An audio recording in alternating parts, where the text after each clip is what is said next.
can put that in your pocket or somewhere. Be in the pocket. Yeah, or in the back where you want. Yeah. And then a bit below your beard. Because my lips is like Okay. So otherwise, I'm gonna have it. What time is it? I think it's time. On yours. You want, I can keep track the time for you. I give you the last 5 minutes of your 20 minutes of presentation. I have 20 minutes. Yes. Okay. I give you the time for the last one. And Okay. for the question, you repeat the question. Okay. Thank you.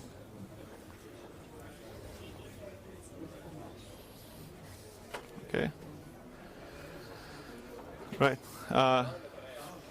Thanks, everybody. My name is Thiago Santos. I work for a company called Mapbox. Quick introduction. We make maps, and we love open source. Yeah, the name tells it, right? We love open source. We are very excited to be here. And we maintain several popular open source projects like Leaflet, open source routing machine. And we also big contributors to OpenStreetMaps.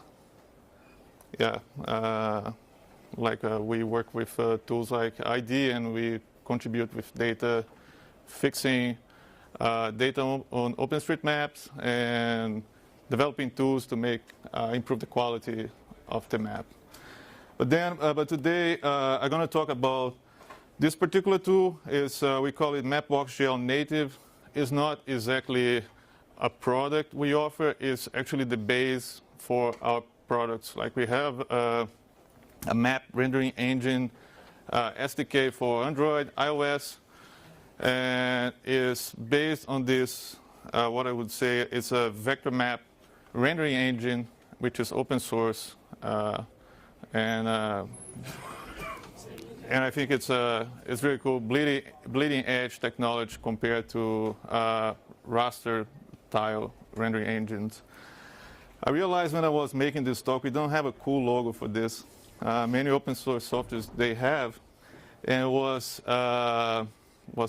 Friday night. Our designers, they were sleeping, so I made one. I think they're going to come up with something better Monday. Okay, but what's vector tile? So I was very fortunate because the last talk was awesome, and I was talking about a problem we have with maps. It's huge volume of data, and the satellites they keep increasing in resolution. I have heard that the Army in the US, they have satellites that take resolutions they can see if you have hair or not. So you want to display this huge amount of data in a computer that is somehow limited by several factors, including memory. So you have to tile the map, right? Even if you take OpenStreetMap, the sheer amount of data there is like several gigabytes, and you cannot display everything at once and just zoom in your neighborhood or in your door and expect that to work. So even vector data, you have to tile. So one strategy we see often, like when you're using Leaflet, for instance, like you take a big image and you tile, and as you go in, like as you zoom in, you stretch the image. So for a moment, like between the zoom levels, you have an image that doesn't look that great, and then boom, it gets replaced to a new image, and so on. So the nice thing about vector tiles, like if you do the same thing with vector, it works exactly like a SVG. So you can stretch that because it's pretty much saying, I have a line from this coordinate to this coordinate. So when you zoom in, you just stretch that. Obviously, what defines the resolution is the amount of points you have in between this line. Like if it's a curve, we don't really draw, we don't say like, you have a curve like this. We have several points in between that makes a curve. So when you're zooming in, you're going to see it turn into something a little bit squarey. But then it still looks much better than a raster image. So the vector tiles we are rendering here, it's based on an open standard.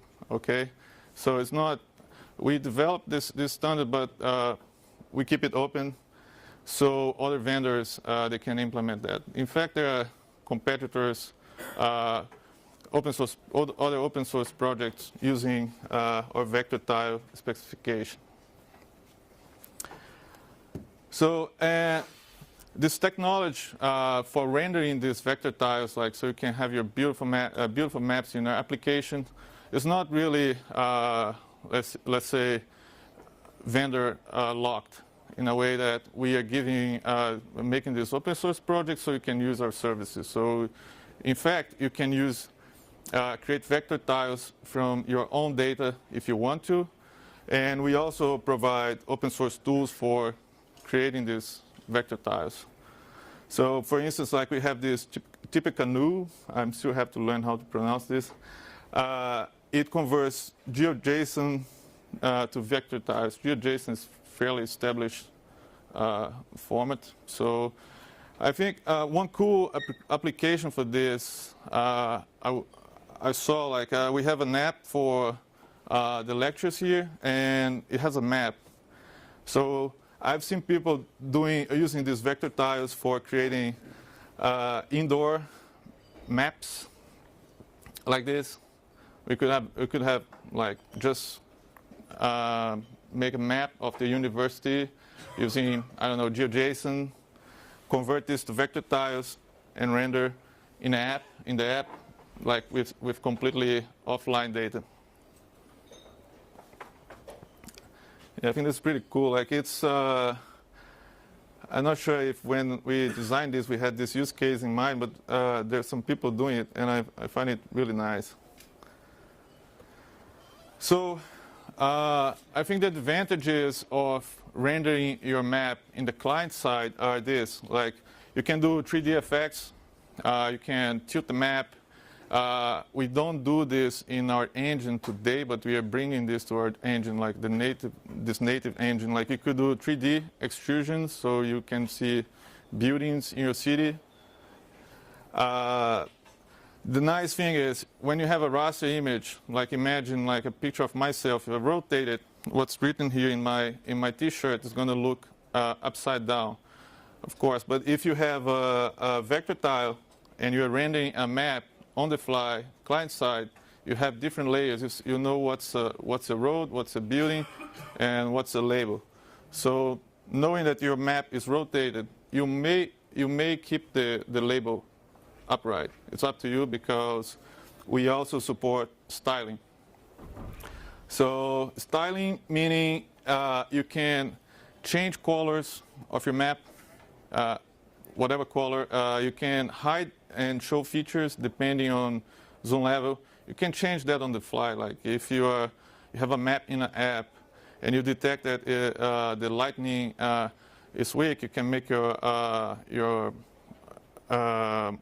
map less brighter, so it's less aggressive, like if you're looking at night. And also, it's more compact compared to PNGs. It's often more compact. That kind of depends. Depends on the area you're looking, but most of the cases you're going to get better tile size compared to raster tiles. And as I mentioned before, you also have smooth zooming. You don't lose too much resolution when you're zooming into closer to the place you're looking. So this is one example. This is the map of the university. It's tilted and it's using one style, but just changing one flag or one property of the map, the style, boom, you have something completely different without downloading a whole set of raster tiles. It's all done in client side. So this is one. If it would be a raster tile, we would have to re-download everything. The other thing I find very, very cool about using vector tiles is you can query features, actually. So if you click here, you can say, give me what is in this area. So the map could give you back, like, you have a road, you have a building here, and the name of the building, you have the label here, right? So you don't need to go to a server and say, hey, give me what is at the coordinate X and Y.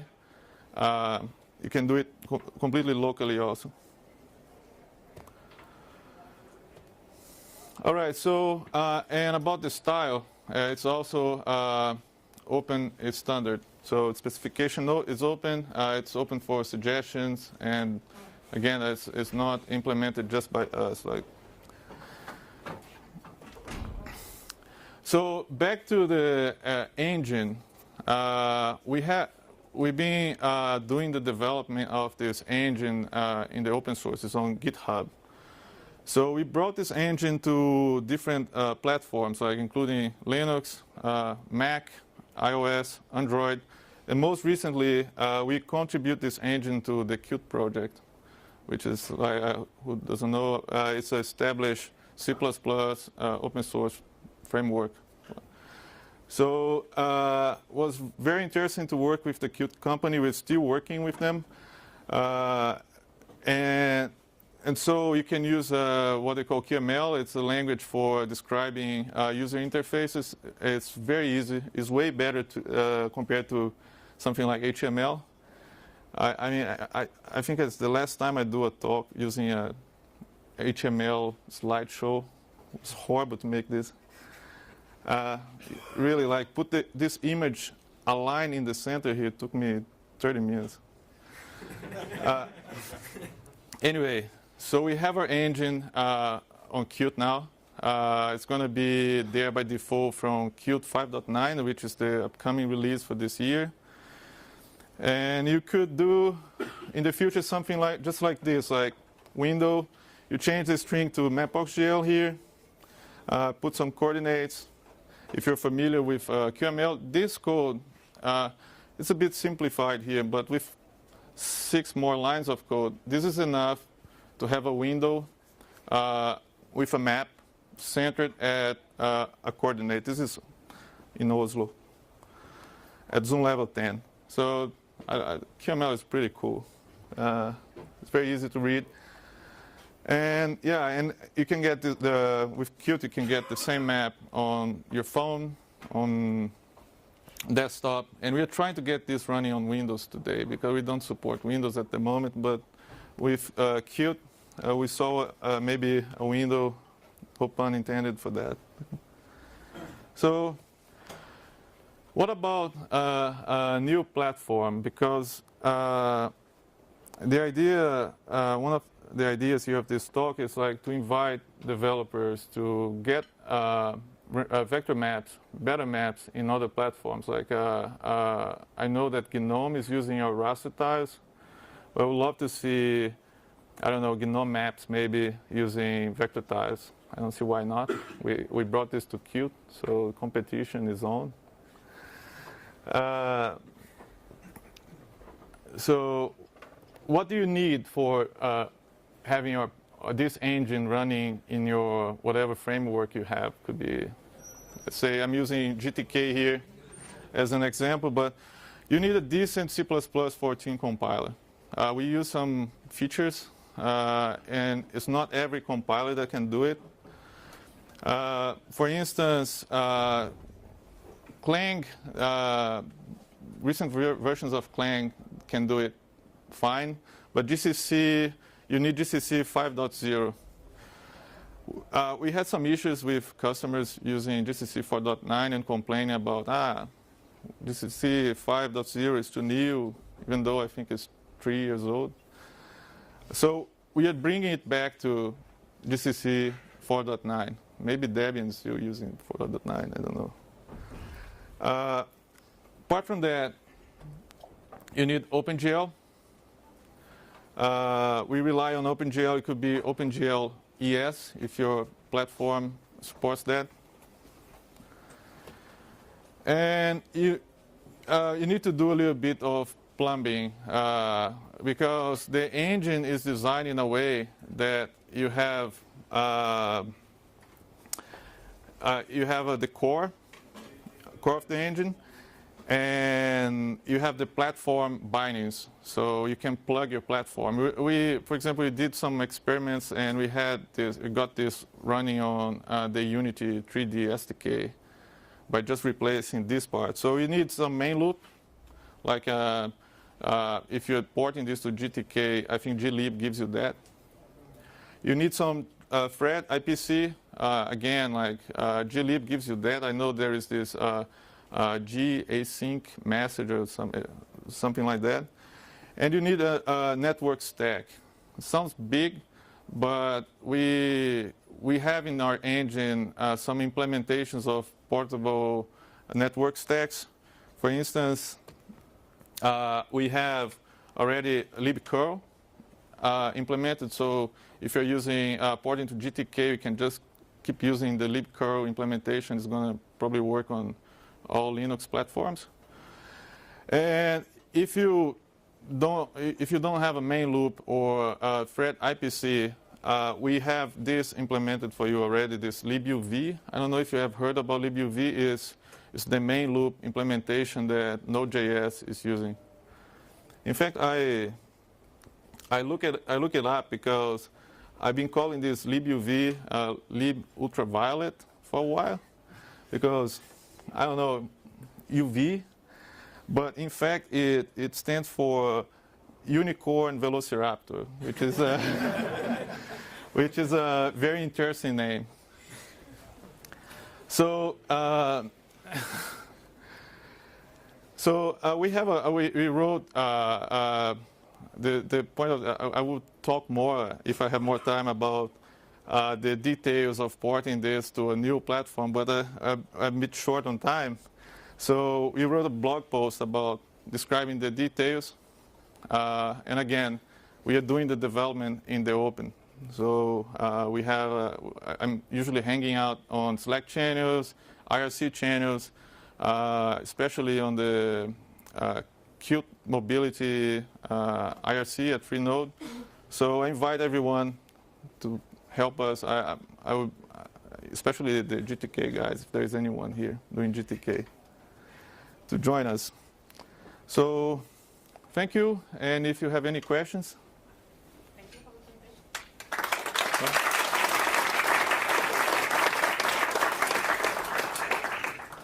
presentation. Please. So full disclosure, I'm one of the maintainers of Node Maps. So about porting, when you ported to Qt, was it a port of the Mapbox DL native module, or was it a rewrite to fit into Qt? Was it a linking to what?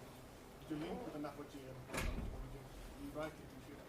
Yeah, so when we port this to Qt was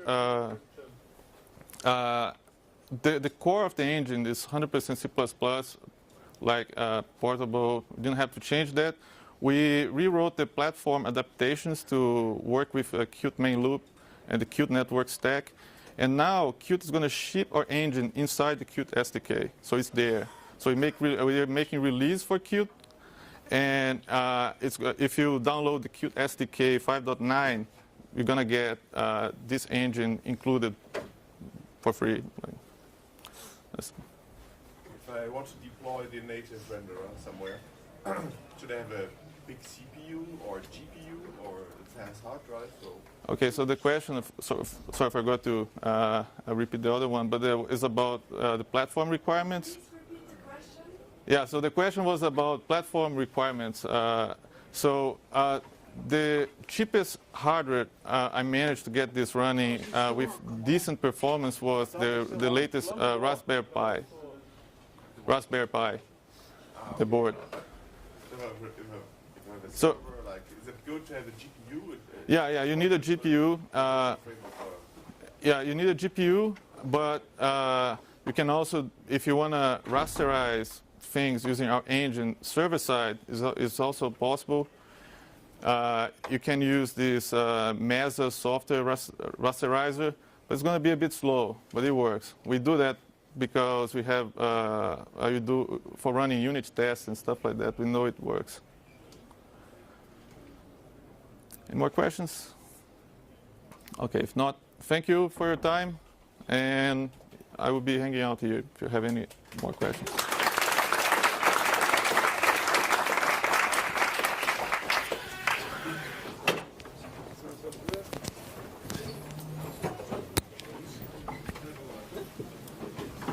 Thank you.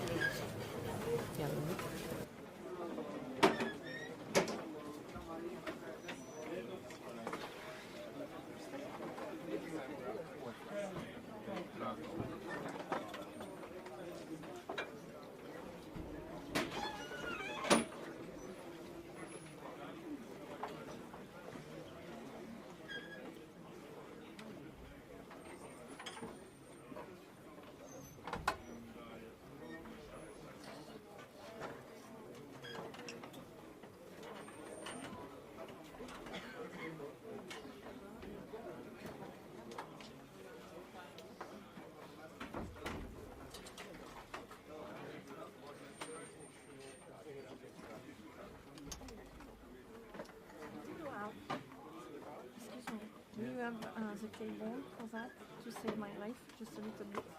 Because I'm 80% and can I tell you why in 15 minutes? Great, because after we have to take plane. No, but see? it's no problem. I can fix it. In fact, it's in my bag and it's 20 minutes I'm looking for in my bag. I don't know. Don't worry. I need it now. It's perfect. It's all my life. Or else I pull out my pajamas from my bag. No, it's okay. Perfect.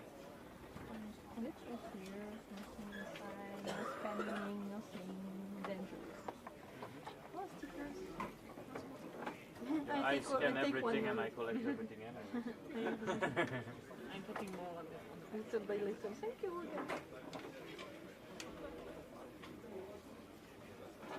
Joanna? Oh, I'm safe. Where is that cable? Why they don't use IoT to detect the cable in the bag? I will make a break after the presentation starts. Oh, And it's I come okay. back. And then we were planning with Madi to leave around 4. So before the presentation at 4. Okay, that's good. Because of I will plane to plane. definitely stay then. And then